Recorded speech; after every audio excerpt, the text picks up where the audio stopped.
Hello नमस्कार दोस्तों। देखिए आपके अपने स्मार्ट स्टडी चैनल में स्वागत है। तो देखिए आज से हम जो हमने पहले बायोलॉजी पढ़ा दी है, फिजिक्स केमिस्ट्री पढ़ा दी है। तो आज से हम जो भौतिक विज्ञान यानी फिजिक्स की शुरुआत करें। सबसे पहले हम प्रकाश का परावर्तन अपवर्तन पढ़ेंगे, दर्पण व लेंस पढ़ेंगे, विद्युत धारा पढ़ेंगे, चुंबक पढ़ेंगे, कार्य ऊर्जा शक्ति पढ़ेंगे, गुरुत्वाकर्षण पढ़ेंगे, ध्वनि और तरंगे, हीट एंड टेम्परेचर, ठीक है। भौतिक राशियाँ, सदिश सदिश, मूल राशि, व्युत्पन्न राशि, विमाएँ, दूरी, विस्थापन, चाल, वेग, त्वरण, गुरुत्वीय त्वरण, घनत्व, संवेग, द्रव्यमान, भार, बल, दाब, आवेग, ताप, ऊष्मा, ऊर्जा और गति के समीकरण, गति के नियम, संवेग संरक्षण का नियम, बल व गति के न्यूटन के नियम पढ़ेंगे, ठीक है। तो बिना देरी के हम इसकी शुरुआत करते हैं। देखिए प्रकाश क्या है?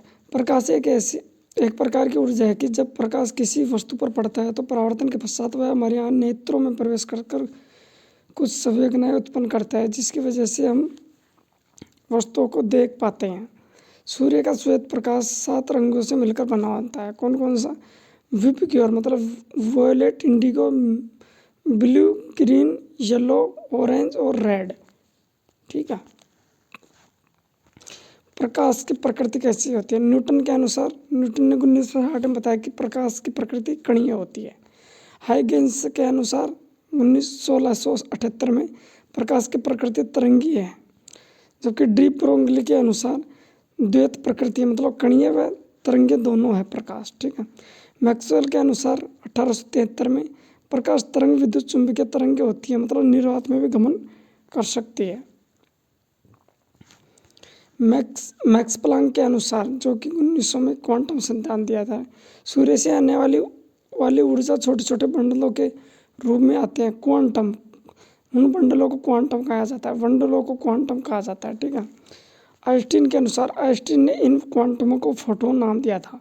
मतलब E = mc², मतलब ऊर्जा, द्रव्यमान, निर्वात में प्रकाश की चाल 3 × 10⁸ मीटर प्रति सेकंड होती है। आइंस्टीन का ऊर्जा द्रव्यमान बराबर द्रव्यमान का संबंध होता है। अब फोटोन की ऊर्जा ज्ञात करने का सूत्र है E = hv। E मतलब फोटोन की ऊर्जा और h मतलब प्लांक का नियतांक जो 6.62 × 10⁻³ जूल प्रति सेकंड होता है। v मतलब म्यू मतलब फोटोन की आवृत्ति। प्रकाश के गुणधर्म या विलक्षण देखिए। प्रकाश एक प्रकार की ऊर्जा है। श्वेत प्रकाश 7 रंगों से मिलकर बना होता है, मतलब विपग्योर से। प्रकाश सरल रेखा में गमन करता है। प्रकाश निर्वात में भी गमन करता है। प्रकाश की सर्वाधिक चाल निर्वात में होती है, मतलब 3 × 10⁸ मीटर प्रति सेकंड। प्रकाश की प्रकृति द्वैत होती है। प्रकाश तरंगे विद्युत चुंबकीय तरंगे होती हैं। प्रकाश तरंगे अनुप्रस्थ तरंगे होती हैं। अब सूर्य से प्रकाश पृथ्वी तक आने में लगभग 8 मिनट 19 सेकंड का समय लगता है। मतलब सूर्य से अगर पृथ्वी पर प्रकाश आएगा तो 8 मिनट 19 सेकंड लगेगी, जबकि चंद्रमा से पृथ्वी पर प्रकाश आएगा तो 1 मिनट 28 सेकंड लगेगी। मतलब चंद्रमा के प्रकाश को पृथ्वी तक आने में 1 मिनट 28 सेकंड का समय लगता है। अब प्रकाश का परावर्तन व अपवर्तन के नियम। जब कोई प्रकाश की किरण किसी एक माध्यम में चलकर दूसरे माध्यम की सतह से टकराते हैं तो टकराने के पश्चात वह उसी माध्यम में वापस लौट आती है। इस घटना को प्रकाश का परावर्तन कहते हैं। कैसे? जब ये कोई समतल दर्पण है, उस पर आपतित और परावर्तित किरण ऐसे होती है, ठीक है। परावर्तन के नियम मतलब आपतित किरण और परावर्तित किरण। आपतित किरण और अभिलंब के बीच के कोण को कोण आय कहते हैं, जबकि अभिलंब और परावर्तित के बीच के कोण को आर कहते हैं, ठीक है। मतलब परावर्तन कोण होता है ये, और ये आपतन कोण होता है। ये परावर्तक पृष्ठ होता है, ये वाला, और इस पे AgNO3 मतलब सिल्वर नाइट्रेट की पॉलिश की हुई होती है। अब देखिए रूल 1, आपतित किरण, परावर्तित किरण व अभिलंब तीनों एक ही तल में होने चाहिए। रूल 2 है, आपतन कोण I का मान परावर्तन कोण I के मान के बराबर होता है हमेशा, ध्यान रखना। रूल 3, किसी एक माध्यम में प्रकाश की चाल व आवृत्ति अपरिवर्तित रहती है। मतलब 1 सेकंड में कंपनों की संख्या, इसका SI मात्रक हर्ट्ज होता है, ठीक है, जो कि 3 × 10 प्रकाश की चाल 3 × 10⁸ मीटर प्रति सेकंड होता है। जैसा देखिए एक एग्जाम्पल देखिए, यदि कोई प्रकाश की किरणें विलंब पर आपतित होती है और परावर्तन के पश्चात विलंब से ही वापस चली जाती है। ऐसी स्थिति में आपतित व परावर्तित किरण के बीच के कोण का मान क्या होता है?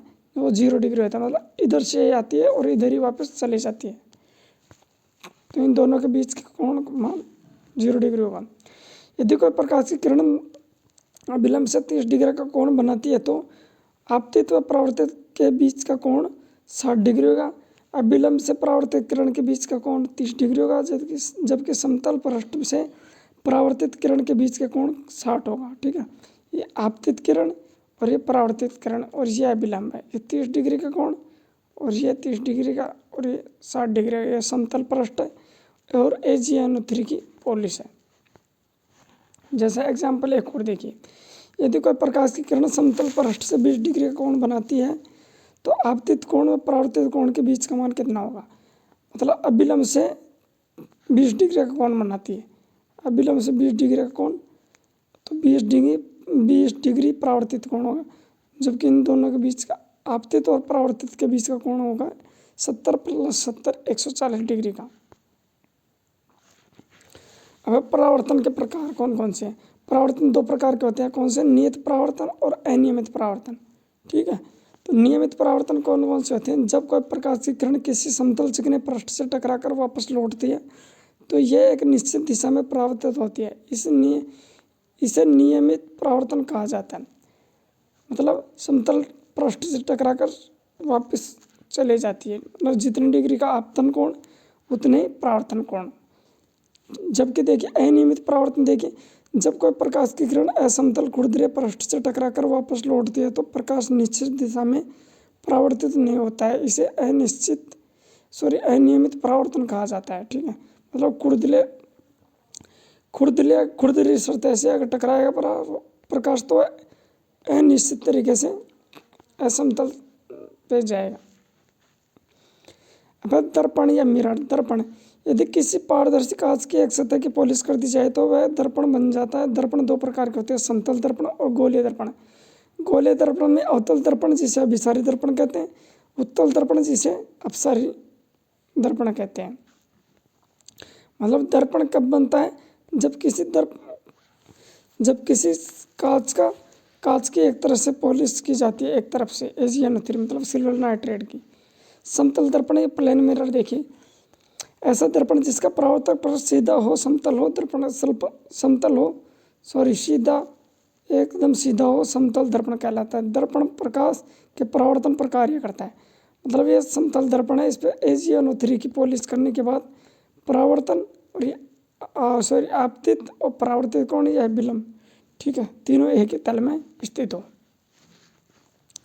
यदि कोई वस्तु समतल दर्पण से x मीटर की दूरी पर है तो उसका प्रतिबिंब दर्पण से x मीटर की दूरी पर ही दिखेगा। जैसे कि एग्जाम्पल, यदि कोई वस्तु समतल दर्पण से 2 मीटर की दूरी पर रखी हुई है तो उसका प्रतिबिंब दर्पण से 2 मीटर पीछे ही बनेगा। ठीक है, मतलब अगर कोई दर्पण से अगर वस्तु 2 मीटर आगे रखी हुई है तो दर्पण के अंदर भी प्रतिबिंब है जो 2 मीटर पीछे ही दिखेगा। जो बिंब और प्रतिबिंब के बीच की दूरी 2a हो जाएगी। समतल दर्पण से में प्रतिबिंब कैसा बनता है? समतल दर्पण में बनने वाले प्रतिबिंब आभासी सीधा हमेशा वस्तु के समान व पार्श्व परिवर्तन देखने को मिलता है। ठीक है, अब देखिए वास्तविक प्रतिबिंब, ऐसा प्रतिबिंब जिसे पर्दे पर प्राप्त किया जा सके वास्तविक प्रतिबिंब कहलाता है। वास्तविक प्रतिबिंब हमेशा उल्टा होता है। ठीक है, वो मतलब अवतल लेंस, जैसा कि अवतल लेंस और उत्तल लेंस। जबकि देखिए आभासी प्रतिबिंब, ऐसा प्रतिबिंब जिसे पर्दे पर प्राप्त नहीं कर सकते आभासी प्रतिबिंब कहलाता है। आभासी प्रतिबिंब हमेशा सीधा बनता है, जैसे समतल दर्पण, उत्तल दर्पण व अवतल लेंस। जैसा देखिए ये कोई मुख्य फोकस है। ठीक है, मुख्य फोकस के समांतर कोई किरण आएगी तो वो फोकस से जाएगी, अगर फोकस से जाएगी तो मुख्य अक्ष के समांतर जाएगी। ठीक है, समतल दर्पण की आवर्धन क्षमता का मान हमेशा 1 प्राप्त करता है। आवर्धन क्षमता बराबर होता है प्रतिबिंब की ऊंचाई बटा बिंब की ऊंचाई, तो इसका मान 1 होता है। जैसे देखिए यदि कोई व्यक्ति समतल दर्पण की और v वेग से जाता है तो उसका प्रतिबिंब उससे 2v वेग से आता हुआ प्रतीत होगा। यदि कोई व्यक्ति समतल दर्पण की ओर 2 मीटर प्रति सेकंड के वेग से जाता है तो उसका प्रतिबिंब 4 मीटर प्रति सेकंड के वेग से आता हुआ प्रतीत होता है। किसी व्यक्ति को अपना पूर्ण प्रतिबिंब देखने के लिए अपनी ऊंचाई का आधा दर्पण सामने होना चाहिए। 6 फीट के व्यक्ति को अपना प्रतिबिंब देखने के लिए 6/2 मतलब 3 फीट का दर्पण सामने होना चाहिए। मतलब पूर्ण प्रतिबिंब देखने के लिए अपनी लंबाई से आधे दर्पण होना चाहिए। यदि आपतित किरण को स्थिर रखकर दर्पण को थीटा डिग्री पे कोण पर घुमाया जाता है तो परावर्तन कोण का मान 2 थीटा डिग्री प्राप्त होता है। आपतित किरण को स्थिर रखकर यदि दर्पण को 10 डिग्री के कोण पर घुमाया जाएगा तो परावर्तन कोण का मान 20 हो जाएगा। ठीक है। समतल दर्पण की फोकस दूरी अनंत होती है। समतल दर्पण के उपयोग घरों में आईना देखने के लिए पेरिस्कोप में 2 समतल दर्पणों को 45 डिग्री के कोण पर जोड़ा जाता है। पेरिस्कोप का उपयोग पनडुब्बियों में और खाइयों में छुपे दुश्मनों को ढूंढने में किया जाता है। जैसे ये पेरिस्कोप है, ठीक है, अपन देख रहे हैं यहाँ से और वस्तु रखी हुई है यहाँ पे, तो इसमें 45 डिग्री में समतल दर्पण को लगाया जाएगा। ठीक है, जिससे यहाँ पे रखी हुई वस्तु को आसानी से देखा जा सकता है। कैलिडियोस्कोप में 3 समतल दर्पणों को 60 डिग्री के कोण पर जोड़ा जाता है। जोड़कर रंग बिरंगी तस्वीरें बनाने का उपयोग किया जाता है। 2 समतल दर्पणों के मध्य रखी वस्तु से बनने वाले प्रतिबिंबों की संख्या। तो देखिए 2 समतल दर्पणों से एक दूसरे के समांतर जोड़े जाते हैं, उनके मध्य रखी वस्तु से बनने वाले प्रतिबिंबों की संख्या होगी तो थीटा बराबर 0। ठीक है, तो मतलब इनसे बनने वाला प्रतिबिंब होगा अनंत। मतलब 2 समतल दर्पणों के मध्य अगर कोई वस्तु रखेंगे तो उससे अनंत प्रतिबिंब बनेगा। अब 2 समतल दर्पण एक दूसरे के लंबवत जोड़े जाए तो उनमें कोई मध्य रखी वस्तु से बनने वाले कुल प्रतिबिंबों की संख्या क्या होगी? तो यहाँ से होगी 360/थीटा। तो यहाँ थीटा अगर समाए तो उसमें से एक माइनस करके आंसर लिखें। ठीक है, और अगर 360/थीटा -1 तो यहाँ से भी मतलब अगर विषम आए आंसर तो विषम ही रहने देंगे, अगर सम आएगा तो उसको विषम लाना होगा। ये देखिए 360/थीटा का मान अगर सम आए तो -1 करना है। 360/थीटा विषम आए तो आंसर विषम ही रहेगा। सममित स्थिति के लिए सूत्र फिक्स है, चाहे उत्तर सम आए और या विषम आए, मतलब 360/थीटा -1 होगा। अब वस्तु सीमित स्थिति में नहीं रखनी चाहिए। 2 समतल दर्पण 15 डिग्री के कोण पर जोड़े जाएं तो उनके मध्य रखी वस्तु से बनने वाले प्रतिबिंबों की संख्या क्या होगी? असममित में विषम आएगा और सममित में सम आएगा। देखिए वीडियो अच्छी लगे तो वीडियो को लाइक करना, चैनल को सब्सक्राइब करना।